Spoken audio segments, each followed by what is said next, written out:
Are you tired of constantly racking your brain as a GM, having to constantly come up with creative ideas, one after another? Well, you, my friend, are what's known as a weary game master, but don't worry, I have some tables for you here. So sit back, relax, and let me share with you some Table Fables. Welcome to the Dungeon Coach. I'm the Dungeon Coach. I'm here to help lower that DC in your game by giving you literally the best third-party resources possible. Now you might say I'm being hyperbolic with all this, but these are the best books in the world. But really though, I've already been using these books for years. The original Table Fables came out in 2017, and I've been using it ever since. And it has a ton of awesome and creative table ideas in here to help you out. And then the next year she came out with this one to help with world building. And then this year, she came out with this one, which is a D1000 book of magic items. These books are crazy awesome, and I've already referenced them in multiple videos and live streams of mine. Check those out Wednesdays, 6 o'clock Central Standard Time. After making my top 5 apps video, link right here for that, I want to give you guys my favorite paper resource. So I reached out to the author of these books, Madeline Hale, and she checked out our channel and loved it and said she wanted to sponsor us. This was honestly crazy because I've been using her resources since before I even started thinking about YouTube. So full disclaimer here, as usual, I'm not making any money from this, and I already have the books myself. So I'll be doing a giveaway, giving multiple copies of these to you guys. But with all this being said, I will of course be giving my unbiased opinion of these books and what they have to offer you guys. And keep in mind, I've already gone on record multiple times saying these books are the best books in the world. Okay, here we go. First thing I want to share with you guys here is what she wrote in the back of the book. I wrote this book for 2 reasons. 1, I love random tables. And 2, there's just something about random tables that get the imagination going. Think outside the box? Sometimes all you need for a great story is one little idea. And if this book managed to inspire you and put that spark in your eyes, then it served its purpose. What a great goal for a book. So taking on a tour from this book, it has 4 different chapters here for characters, items, areas, and then miscellaneous. Here we go.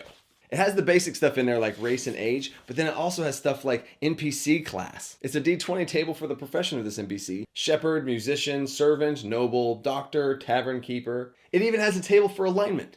Wait a second.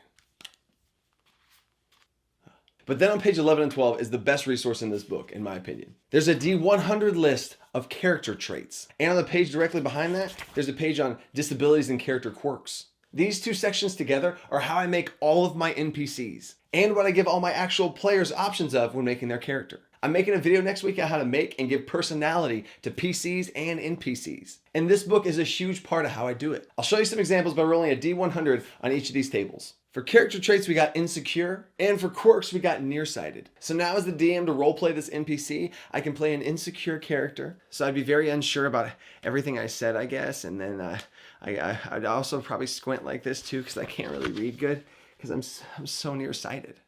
I could also think of some cool voices to give that character, but we're going to do a whole video on that coming up. And those 2 things are the most simple and easiest things you can possibly do to have an NPC that you can still roleplay and your players will love. Behind my Dungeon Master screen, link right here to that video, I've made a custom D20 list of combinations of these 2 traits. So if I need to make an NPC up on the fly, I have it right there. A simple trait and a little quirk, and I'm good to go. One more just for fun.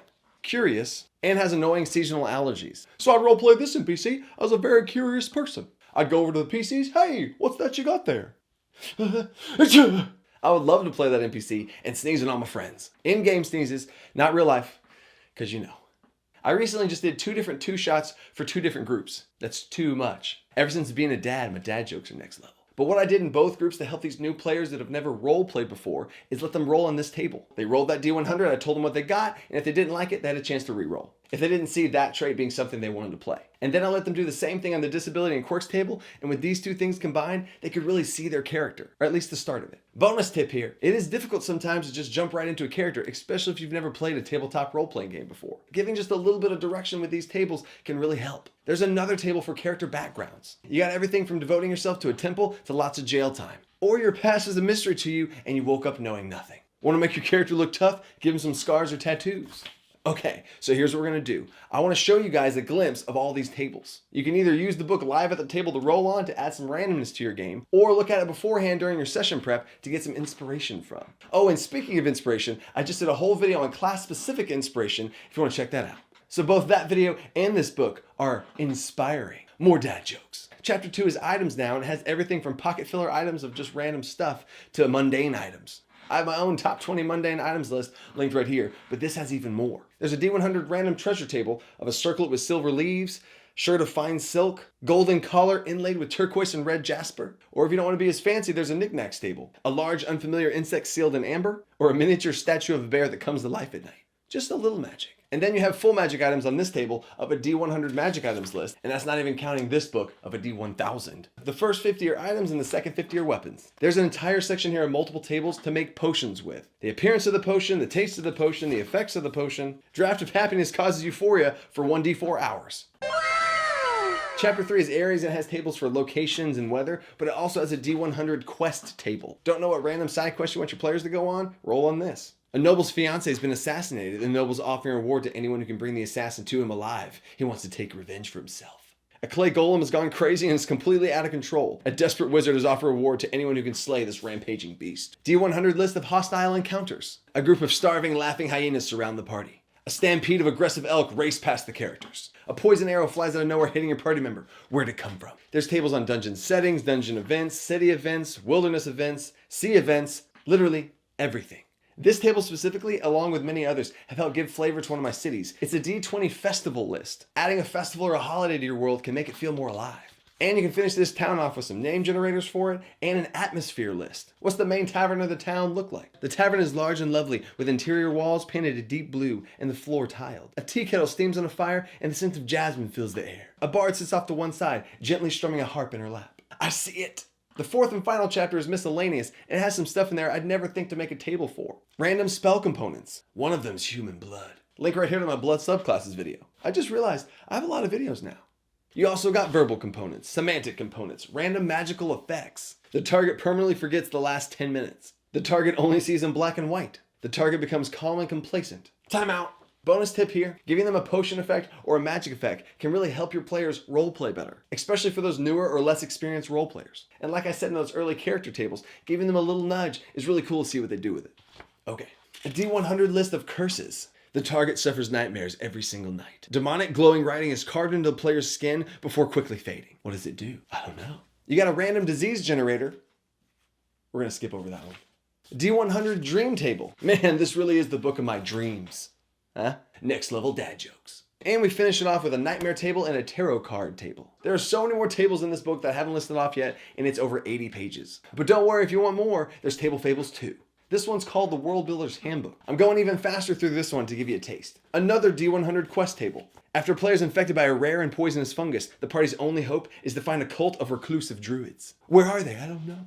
There's a 1d8 table of a conditions list. At some point during the campaign, the party is betrayed by a friend or an acquaintance. At some point during this quest, the party must hold back combat and avoid killing something, giving you more inspiration as a DM. And when they get back from that quest, there's a list of rewards to give your players. For more encounter tables, you have a D100 list of roadside events. This one's really cool and I would use this as a DM. It's a D100 list of landmarks. So to add just a little bit of flavor to the descriptions of travel, real quick, nothing to bore your players with, you can read one of these. Number 9 is a dried out lake that's been dry for as long as anyone can remember. Fog pours over the hills in the early morning hours and fills this lake bed with a heavy white mist. Chapter 3 has entire tables dedicated to ocean travel. And Chapter 4 takes that NPC idea I talked about from the first book and runs with it. Multiple tables in here on NPC generation. There's that alignment table again.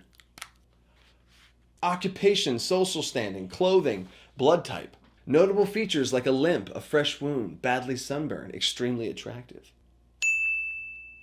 Chapter 5, we're back to items now with even more treasure and magic items. And that's still not counting this book. Chapter 6 is all about tables for dungeons. My favorite is a D100 list of extra flavor to add to your dungeon. One of the ways to spice up this dungeon is a maze. Players might get lost in its winding halls. Number 99 is magical darkness. The whole dungeon is suffused with magical darkness left over from some ancient wizard. And there's even more tables of dungeons events and encounters. Chapter 7 goes over buildings, Chapter 8 goes over entire towns, and Chapter 9 goes over worlds and kingdoms. And then we have the third and final book that just came out this year. Arcane Artifacts and Curious Curios is a D1000 magic item book. It took her 2 years to make because look how thick it is. But if you want to see a video on this, you gotta let me know. Just like the rest of my videos, if this video gets a certain amount of likes, I'll do a follow-up video. I don't normally do reviews like this, but I wanted to give you guys the best resource in the world. The last thing I'll say about these books is they have truly been a spark and a catalyst of inspiration for me more times than I can count. I mostly use these books in my game prep and really help get the ball rolling and fill in those gaps that I have. I also use it every time I have new players that want to make characters, whether it's players that haven't really roleplayed before or veteran players that want to spice things up. And I use this every time I make NPCs, and I've taken her tables,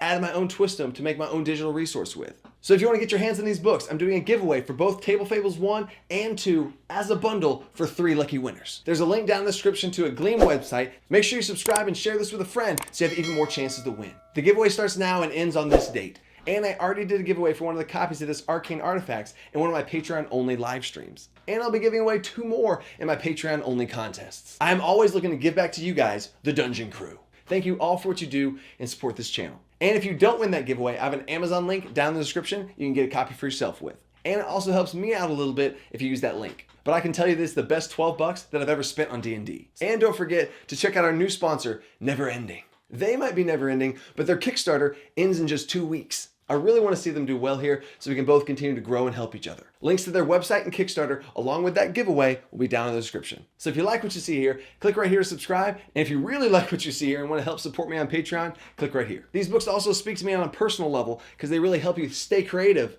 and think outside that box. Peace.